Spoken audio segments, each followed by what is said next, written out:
All right, planning and across. Joining me now, senior political reporter Trudy McIntosh and senior reporter Carolyn Marcus. Well, welcome to you both. We'll start with the Trump meeting. More fallout today. It's run into the second day. The PM desperate to try and brush off any criticism. Have a listen.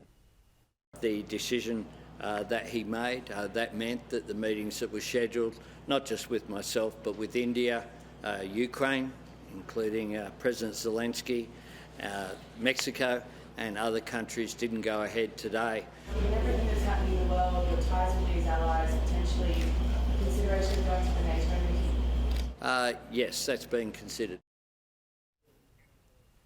Trudy, in many respects, I feel for the Prime Minister here. I feel for his office. I've been there when these things have moved around beyond your control. He mentions the Mexican president there, and true, their meeting was cancelled between Trump and the president, but they got a phone call from Trump. We didn't.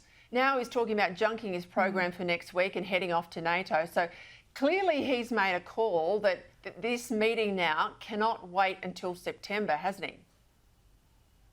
Well, yeah, it seems like that this is now a live option, that he's going to go to The Hague to attend the NATO summit. That had not been the plan up until today. Richard Marles, the Defence Minister, was the one who was slated to go here.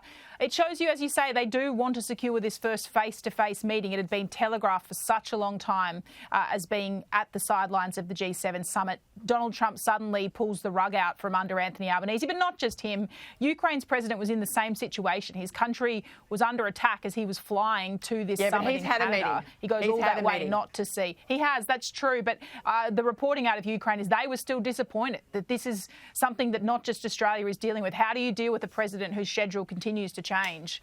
You might, with all the best intentions, have it locked in and then it changes. That would be my worry for the PMP to going to NATO. You might go there and Donald Trump doesn't go, or at the last minute he has to leave.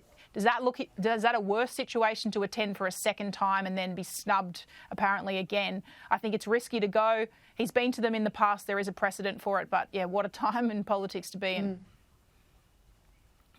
Yeah, the problem with NATO too, I mean, we're not in the first 11 really in NATO, so he'll have a lot of other priority bilats in addition to the NATO deliberations, and obviously with the world at war in multiple theatres, NATO takes on a different significance. And you're right, if he gets there and something happens and the meeting doesn't happen for a second time, I think the problem is our PM has said a lot on the record that Trump knows about that's not been flattering. Trump obviously would read the wires coming out of the election campaign in Australia and saw that he was a figure of derision for Labor and used against Peter Dutton. He knows all of that. They still have not ever met face-to-face, 7 months into the job. We can talk about all those other leaders like Modi and the Mexican and Zelensky who were missed yesterday, but they've all met him. Our bloke hasn't met him, and we've got a long laundry list of issues, and we're not making ourselves popular because we keep snubbing them in relation to defence spending.